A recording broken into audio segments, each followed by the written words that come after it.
Welcome to Mental Health Monday. My name is Mick Coyle. Coming up on the programme this week. It's so weird when you lose someone. For me, it feels like it was only yesterday, but then it feels so long since I last saw him. There's sort of the time scale shifted, if you like, to allow you to place yourself in different parts of your life with him. My grief hasn't got any smaller. It's got no bigger. You learn to live around your grief. It doesn't all of a sudden go, one day I'm going to wake up and go, oh, it was Tom. You learn to live with that. That's going to be with me till the day I die. And I'll be reminding you how you can make connections with mental health organisations within your community. It's Mental Health Monday. The home of the UK's conversation about mental health. Welcome to Mental Health Monday. An absolute pleasure, as ever, to have you with us. Here we are, mid-October. The number of people who've said to me this year, where is this year going? How is it October already? I say mid-October, it's mid to end of October, the way things are going. Yeah, absolutely. Flying by. I don't know if that's the thing as you get older. I'm in my 40s now, for my sins. And I really do notice that there's like big periods of time where I have to really think, like, what was I doing for that period of time when I was like 25, 26? And then equally, you'll sometimes hear about a thing that you thought was like 3 years ago. But then you remember, actually, no, 3 years ago, we're in the middle of the pandemic. And actually, the thing that you remember from 3 years ago was actually not 4 years ago, but like 8 years ago. Yeah, it's odd how your brain does that to you. But yeah, here we go. We crack on. Absolutely, 2023. That's part of the thing about being mindful as well, isn't it? The ability to try and be in one space at one time and appreciate it for what it is in that moment. To not think about the past or to think about the future, to think about the moment. And then hopefully, when you do get an opportunity to reminisce or feel nostalgic, you can actually then remember the specific things that you felt within that moment. Because when you were in that moment, you were having the time of your life, or you were really absorbing everything about that. I do that when I go on holiday, or if I go somewhere really nice. I always try and think, right, remember this now. This feeling of you with your feet in the sand or your bum on the wet ground, the top of a mountain. Try and remember this feeling, because later you won't be here, but you'll try and place yourself back here. I think we try and do that in life. And the thing that really strikes me about those sorts of things is how often it's different types of senses that bring it all back. I went to a gig last week, Blink-182, at the AO Arena in Manchester, and a couple of the songs came on, which I've not heard for a number of years. But it wasn't that I just remembered the song. I remembered where I was, when I first heard that song, and when I used to listen to that song, and I could picture the CD player, and I could picture the video game, and I could picture my old bedroom in my house when I was living with my mum and dad 25 years ago. Man, it's strange how your memories do that to you. The other thing is smells. How you'll smell something and you'll think, goodness me, this is like a smell from a bygone age. It's quite a strange thing. I remember once I hadn't been on holiday to Cornwall for a number of years, but we used to go all the time when we were kids. And when we went back, the smell of like the damp ferns when you're going down to the beach, that particular, very specific smell, isn't it, that? But that particular smell completely took me back. Not just to think, oh, I remember that smell, to I remember how I felt when I first ever smelt that. And it's strange that it's not just, the sight or the image of something. It's those other things that you're maybe not expecting, the sounds or the smells or whatever it is, that then makes you go, goodness me. I've got a thing as well with the drink dandelion and burdock. Is dandelion and burdock a thing that people know? As a kid, dandelion and burdock was like a drink that you had, but I always had it at my granddad's house, grandma and granddad's house. And I remember having it in those like big glass tankards that you get in the pub. I think they stopped selling them because they were being used too much in like fights and stuff. But you used to get dandelion and burdock in that. And if I ever taste dandelion and burdock now, absolutely, I am drawn back to my grandma and granddad's house. Not as it is now, but as it was then. And that's taste doing its thing. Anyway, I went off on one slightly to kick off the podcast this week. Again, thank you to everybody who supported Leave a Light On. I really appreciate that. And I'll be coming back to that as a topic because I think it's a really important one. And thank you to everybody who's been getting involved in various other different stories, who've had ideas about topics or guests that we can speak to on the podcast. Always happy to hear from you. Keep those emails coming in. I popped all my details in last week's podcast in terms of how you can get in contact with the show. This conversation is a conversation I had a month or so ago now, but I've not had a chance to get it out as a podcast, but I wanted to bring it to you. And it's with Kelsey Parker. Now, Kelsey is the wife of Tom Parker, who is in the boy band The Wanted. And Tom sadly lost to a brain tumour 18 months ago. And Kelsey's been working on a project around grief and grief awareness, and around the fact that when someone dies, that we often don't like to talk about it. And actually that person's death can become the elephant in the room. Now, to actually represent this, there was a huge elephant, like literally an elephant, in a room that was placed by Tower Bridge in London, which was quite an eye-catching thing. I'll put a link to it in the article that I've put in the podcast notes. But it really did bring to life to the fact that, yeah, absolutely, there is an elephant in the room. More than half of us consider death to be a taboo subject. More than half of us would hesitate discussing it. Often worried that we'll say the wrong thing when talking about grief. And this can be grief in a million and one different reasons. There are many ways why people die, and at many stages of their life as well, as we've been hearing, of course, in previous projects, that people get ill before their time, that people live to a ripe old age. But of course, it can be terribly sad when they go. And this can be people, it can be pets as well, that people feel a great sense of grief around. And it's almost that conversation we don't have as a nation, how to respond when somebody dies. Although arguably when the Queen died, that was a better representation about how a period of mourning is often required so that people can go about their lives and actually take the time to grieve, but also feel confident in being able to talk about it and discuss that grief if they feel it. So Kelsey is a brilliant talker, a brilliant guest, and I wanted to bring you this conversation in full. We start off by talking about her experience, having lost Tom 18 months ago. Yeah, literally I'm sat at Tower Bridge in front of an elephant in the room, because it is the elephant in the room. People don't want to talk about grief. They don't want to talk about loss. People used to cross the street when Tom first passed away because they couldn't actually approach the conversation about Tom dying. And for me, I wanted to talk to these people. I wanted to celebrate Tom. But I just think as a nation, we are awful at talking about grief, about death, about loss, because I think we're also worried that you might say the wrong thing, but there's no wrong or right way to approach it, or there's no wrong or right thing to say. What's that like, that when you can see that people are deliberately avoiding you? I don't think through malice or anything like that, but they always just think it's just easier not to say anything.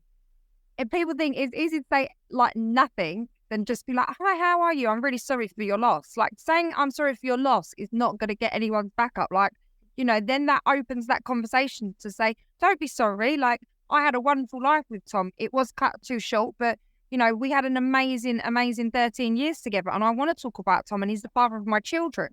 Do you think in terms of that process that you're going through, maybe what were those sorts of feelings and emotions that you were having during that time that you wanted to share? Were there things that you wanted to say about what you were going through? I did also want to say to people, like, this is the one thing we're all guaranteed in this lifetime, is we're all going to die. So let's just talk about it, because we are all actually going to die. There's this survey has found that 58% of people consider death to be a taboo subject, and yet it's the only inevitability that we have in life. You sometimes hear, don't you, about like anything goes. You don't know if you're going to keep your job for the next 10 years, but you ultimately know that you are going to die at some point. You hear, don't you? There's the movie Coco where, they sort of focuses on like Mexicans, and in Mexico, they seem to have this thing where they have like celebrations of death and the fact that people have died as well. And to me, that feels like a really big cultural leap, but we could make that leap if we chose to. We almost we'd almost sort of sit back and kind of do things our own way, because if you mention it, people think you're a bit strange, or that, well, why do you want to celebrate something which is sad? Yeah, and it's like that. We've sort of, especially here in the UK, we have got that like stiff upper lip, haven't we? Even just how, like me, I'm 33 and a widow. It's like how we think a widow should look like and behave. And I didn't think I was going to be a widow at 33. I didn't think I'd be here talking about grief and loss at 33, but I am. So we do just need to embrace that conversation and have the celebrations. Like, even for me, like Tom's funeral, I was like, I wanted to, like, one of my notes in it was, where's the sparkle? Like, let's jazz it up a bit, because let's celebrate his life. This is not a day to mourn him. Let's celebrate him. In terms of your experience, Kelsey, and the sort of the emotions that you felt, I heard a quote which really struck with me about loss was that grief is love that has nowhere to go, which always struck me as quite a good way of almost explaining what grief was. And I felt like in hearing that, it made a little bit more sense to me about why grief matters and actually why grief happens. And actually, it isn't something that we should be necessarily scared of, because it's a representation of the love you feel for somebody. Yeah, and it is the price you pay for loving that person. Like, that is it. And I think people, like, they go, oh, after the funeral, it will hit them. It will hit them. And I used to always say, it hit me the day he died, and I've never felt, I'm never going to feel the same. But, my grief hasn't got any smaller. It's got no bigger. You learn to live around your grief. Like, it doesn't all of a sudden go, one day I'm going to wake up and go, oh, it was Tom. Like, you learn to live with that. That's going to be with me till the day I die. But I'm learning to live around my grief now. Obviously, you guys have got so many sort of memories, and Tom's legacies, is clear for all to see. What for you is it like that? The physically he's not there anymore. The physicality of him in the house, or even when you reach over in the bed in the morning. What's that like? How can you is he able to put that into words? What that difference is? No, it is really hard to put into words. You just miss their presence, and I miss Tom so much being in the house, and coming in. He used to always come out of his best ideas in the shower and come out and be like, oh, I've got an invention, I've got an idea. Like, you've missed them little things about that person. But that's why we should talk about it, because I want to celebrate him and I want to talk about him. I spoke to Max from the band after Tom's passing, and obviously Max was absolutely devastated. And it struck me as well, though, in terms of the things that people were saying to him. And Max has had his own issues around sort of his mental health and things like that. It was really open and honest. But it struck me as well that when somebody who is of high profile passes, that there's people think they know that person or they know a version of that person. But then obviously you see that very, very personal side of, it's just him. It's not the pop star. It's not the guy, the posters on the wall and all. There was a quote from, it was one of John Lennon's kids. And he was saying that people would come up to him and go, your dad meant everything to me. Your dad was the best thing that ever happened. He's the most important person in my life. And he was going, hang on a minute. Like, I appreciate you're a fan of my dad's music, but like, he was the guy who literally put food in my mouth. And he was saying that he couldn't quite get his head around that difference between people's thoughts and memories of someone on a stage, or if you like, versus that very real sort of sense of that as well. You must get that mix when people come and talk to you. But I do love people talking about him. The Tom I had at home was the completely different Tom that other people saw. But I'm just willing to like embrace, stories about both Toms. When someone passes, you sort of put them on the pedestal as well, that they were like a stage. But I'm like, no, Tom did have faults as well. Like, we've all got faults in life. It is that talking about him. I mean, but I didn't know he did that. Yep, he did do that. In terms of Tom, and obviously being ill, and you obviously saw various different stages of that. As time has passed, and it's only a very short period of time, that 18-month period of time, does that change the way that you think of him or how you remember him? As sort of the time scale shifted, if you like, to allow you to place yourself in different parts of your life with him? It's so weird when you lose someone. Like, for me, it feels like it was only yesterday, but then it feels so long since I last saw him. So I think you just shift through the emotions. And I think it's definitely the conversations you're having. Like, I might be talking about the birth of the children, and I'm like, oh, Tom did this, and it was so funny. Like, you sort of jump through the stages of his life. And with that in mind, do you find that there's still that presence there? That although it's it's memories from the past, that you feel like somebody's with you on that journey, or their legacy stays with you? Yeah, I definitely think as well, for me, having the children, because, Tom's still very present in the house. He's like, belongings are still there, and we've got pictures everywhere of him. So, and especially with the kids, I want to keep his memory alive. So we do talk about him every single day. When the kids do something that's very top, do you just see like it? Your dad? But do you? There must be, and I've not had experience of that, but there must be a thing where you go, oh, there he is. Like, that's him right there. And it might be a look, or it might be a phrase or something like that. Is that something you recognise? And I do think it's going to be interesting with them growing up because it's going to be nature or nurture. Like, what is actually Tom born within them? And Bodhi's definitely his stubbornness. He just like drops off, and that is so Tom. And in terms of that conversation, we talk about grief with the kids as well. Is that is making sort of dad part of everyday conversation the way that you normalise and help them deal with the fact that he's physically not there? Yeah, and my little girl's just started school, and I've had to say to her, other people in your class are gonna have mummies and daddies, and you just need to be honest and say that your dad's not here and why he died, and don't ever be ashamed or afraid to say that. But she almost is the elephant in the room because they're so young. She'll just say to people, "Oh, did you know my dad's dead?" And people go like, "Oh, I don't want to talk about this." And she go, "Yeah, died of a brain tumour." And especially when the Queen died, she'd be like, my dad and the Queen are together. They're up in the sky together. Like it made it easy because we've been so open about them conversations. It made it easier when the Queen died, when we lost my granddad, for them to understand what death is and what it looks like. Because where Tom went away so much, I think they thought he was going to come back. And I was like, Daddy's not coming back. Sure. And I think that when the Queen died, we had this period of mourning, didn't we, where we gave ourselves permission to sort of grieve, didn't we? Almost like a 2-week period. Of course, you don't often get that. A lot of people, somebody dies, you take the afternoon off and then you get the day off for the funeral and then you're sort of back into life and it's expected. I can ask you, just in terms of taboos as well, you used the phrase before about a widow. I just wonder, when you were growing up, when you thought of what a widow looked like or your perceptions of that one as well, I wonder if that sort of changed now. You use that sort of language yourself now, whereas actually that sort of almost feels like an old Victorian way of describing somebody who's lost someone, but then it can be a modern and an appropriate thing as well for the modern day. Yeah, I mean, it's a weird word, isn't it? Widow. It's like, I'm 33 and I'm a widow. Like, maybe that word needs to be changed, but hey, that's a different topic, isn't it?